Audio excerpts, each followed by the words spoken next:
পাতা কাটবো, শাক কাটবো। কারণ প্রত্যেকটা নারীর মনে অনেক পছন্দ বাগান করা, তাই না? তাই এখন আরো শখের বাগান হয়, সেটা যদি নিজের হাতের করা বাগান হয় তাহলে তো বলাই বাহুল্য, মনের অনুভূতিটা কেমন হয়, তাই না? চলুন। তো বাগানের অবস্থা খুবই খারাপ, কারণ ঠান্ডা শুরু হয়ে গেছে, অবস্থা 12টা বেজে গেছে, কারণ ঠান্ডা শুরু। দেখেন বাগানের অবস্থা কেমন। এ হয়েছে শিম গাছ, শিম গাছের অবস্থাও খারাপ। তারপর আলহামদুলিল্লাহ কয়েকটা আছে, ভর্তা খাওয়া যাবে। এগুলো হলো কাঁচামরিচ, কাঁচামরিচ আছে, এই যে ছোট ছোট ধরছে, তবে ছোটগুলোয় ভাম্পার ফলন দেখেন, দেখছেন কতগুলো হয়েছে মাশাআল্লাহ এক একটা গাছে। আজকে আমি লাউর পাতা কাটবো, এই যে লাউর পাতা কাটবো, কারণ এটা আমার অনেক পছন্দের একটা সবজি, শাক। এটা ভর্তা খেতেও আমার কাছে ভালো লাগে, ভাজি খেতে ভালো লাগে, তারপরে রান্না করে খেতে ভালো লাগে। আজকে বৌমা রান্না করবে, মাছের ঝোল করবে, তাই কয়েকটা ডগা আছে, এগুলো আমি এখন কেটে নিব। দেখেন, আর শিম যদি কয়েকটা পাই তাও উঠাবো ভর্তার জন্য। লাউ আর আসবে না, তাই লাউর ডগা সব কেটে ফেলছি। বিসমিল্লাহ, কারণ আসবে না তো লাউ, আর এই জন্য।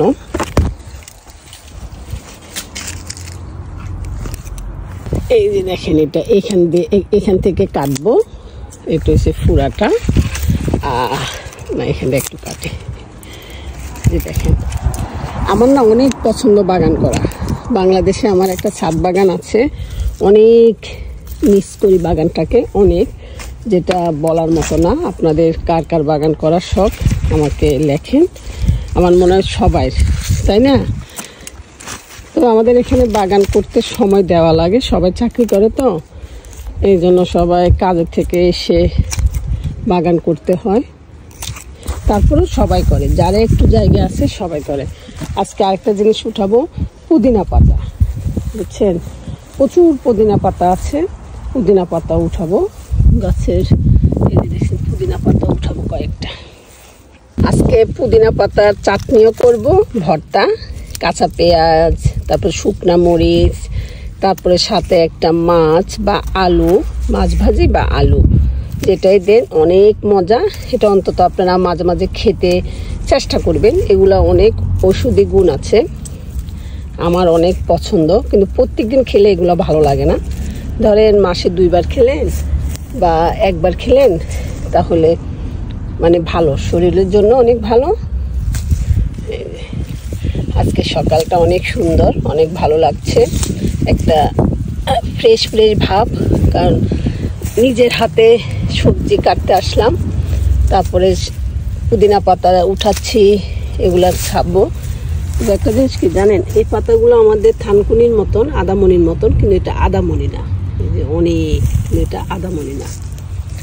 এখন পুদিনা পাতাই উঠাই, কি সুন্দর দেখছেন, ফ্রেশ। ওয়াও, এগুলো ডাউলের সাথে খাইলেও ভালো লাগে, তাই না? পেঁয়াজের সাথে কি মানে আলাদা একটা ভালো লাগতেছে, বিশেষ করে। তারপর লাউ ডগা, এই যে আমাদের জেলে চলে আসছে। ও মাই গড, এটা করে কি নিছো? পোশাক? আচ্ছা, ঠান্ডা ছিল সকালে? হ্যাঁ, সকালে ঠান্ডা ছিল। তো বুর্জুতো তো নিছো, বুর্জুতো দিয়ে কি পানিতে নামো? কি পাইছো? মাছ আলহামদুলিল্লাহ। যে কাঁকড়া কত বড় দেখেন না, এই যে ওই দেখি 10 কেজি হইব। তাই 10 কেজি ওজনের একটা কার্পা পাইছে, আর ছোট ছোট অনেকগুলো পাইছে। কিন্তু এখন এগুলো আমরা তো বাসায় এখন আর মানে এইসব মাছ তো প্রত্যেকদিন ভালো লাগে না, দেখা গেছে হয়তো বা 2 মাসে 3 মাসে একদিন রান্না করি, কারণ আর নাতিদেরকে এগুলো খাওয়াই না, কারণ এগুলো ধরেন ডাক্তারের কোনো সার্টিফিকেট নাই তো, এই জন্য নাতিদের জন্য ইতালিয়ান মাছই কিনতে হয়। এটাই আমাদের জেলে একটু পছন্দ করে, জেলে খাবে, আর বাকিগুলো গিফট দেওয়া হবে। আমাদের লনিগুরবাসী যারা যারা আছেন, আপনারা যদি এই মাছটা যারা ধরেন না, অনেকে তো ধরেন, যারা ধরেন না আমার এই হাজব্যান্ডের সাথে যোগাযোগ করতে পারেন। আমার হাজব্যান্ড আপনাদেরকে মাছ গিফট করবে, কারণ তার অনেক শখ হয়েছে মাছ। ফজর নামাজ পড়ে গেছে আর এখন আসছে। আপনারা যোগাযোগ করতে পারেন আমার হাজব্যান্ডের সাথে, দিতে আপনাদেরকে মাছ বাসায় পৌঁছায় দিবে বা আপনারা এসে নিয়ে যাবেন। এই যে দেখেন কি সুন্দর লাউ পাতার ডোগা। যাক আলহামদুলিল্লাহ আজকে এগুলো কাটলাম। আর পুদিনা পাতার চাটনি ভর্তা করব, পুদিনা পাতা। এই যে শিম আছে কয়েকটা, শিম আজকে আর উঠাবো না। তারপর কাঁচামরিচে দেখেন, এই যে কত কাঁচামরিচ, মাশাআল্লাহ। দেখছেন, মানে ভালো লাগে বুঝছেন। এই যে সময়টা এখন আধা ঘন্টার মতন যে বাগানে আসছিলাম, অনেক ভালো লাগতেছে, অনেক ভালো লাগতেছে। ছোট্ট একটা গাছে মাশাআল্লাহ কতগুলো মরিচ ধরছে। আর এই মরিচগুলো না অনেক ঝাল, অনেক ঝাল। আজকে রান্না বান্না করব। 1টা বেজে গেছে, বৌমার রান্না বান্নাও শেষ। এই যে দেখেন এত কষ্ট করে মাছ ধরে নিয়ে আসছি, কিন্তু আমরা মাছটা একটাও রাখি নাই, সব দিয়ে দিছি, গিফট করছি। এটা হচ্ছে ইতালিয়ান একটা অরাতা মাছ, এটা আমাদের জন্য দো পেঁয়াজু করছে। আর এটা হচ্ছে যে পুদিনা পাতা তুলে নিয়ে আসছি, ওটার একটু ভর্তা করছি। কারণ ধরা মাছ সে শখ, সবাইকে দেওয়ার জন্য আমার হাজব্যান্ড যায়।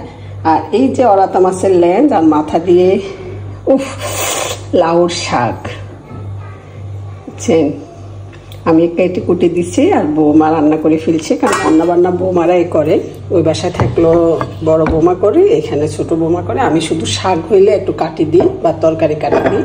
এটা হয়েছে সালমন মাছ দিয়ে আনাসের জন্য একটু মানে ফ্রাইড রাইস, গাজর, তারপরে আলু আর সালমনে মাছ। এ হচ্ছে আমাদের আনাস চৌধুরী। আর এটা হচ্ছে সবাই গরম ভাতের সাথে পুদিনা পাতার ভর্তা। বাও, এই জন্য আমার হাজবেন্ড শখ করে, কিন্তু আমি মাছগুলা রাখি না এখন আর, বুঝছেন। আগে এক সময় মানে অন্যরা যে ধরতো শুধু গল্প শুনতাম, তখন অনেক ইচ্ছে করতো যে, তখন বলতাম তুমি যে একটু মাছগুলো নিয়ে আসো, কয়েকটা মাছ ধরো বা কেউ দিবে কিনা অপেক্ষায় থাকতাম। আর অথচ এখন যে সবসময় ধরে, এখন এগুলা মানে দেখলে মনে হয় যে আগেই বলে দিই মাছ টাছ ঘরে কাছে দিয়ে নিয়ে আসবা না। তখন সে গ্যারেজে থাকে, গ্যারেজ থেকে যারা মাছ ধরে না আমাদের মতন, প্রথম আমরা যেরকম কাঙ্ক্ষিত অবস্থায় থাকতাম, এভাবে যারা থাকে ওদেরকে বলে, ওরা আসি নিয়ে যায়। আর চুলাটা এখনো ক্লিন করা হয়নি, কারণ 1টা বেজে গেছে। সময় মতন আমাদের নামাজ পড়তে হবে, খেতে হবে, এই জন্য এগুলা সন্ধ্যার পরে করতে পারবে। কারণ আমাদের খাবার এবং নামাজ সময় মতনে করা দরকার। আর কি, সবাই ভালো থাকবেন। ওকে, আল্লাহ হাফিজ, আসসালামু আলাইকুম। আজকে এখানে রাত্রে হয়তো বা পাস্তা বা পিৎজা এই ধরনের কোনো খাবার খাবো, কারণ আজকে হচ্ছে শনিবার।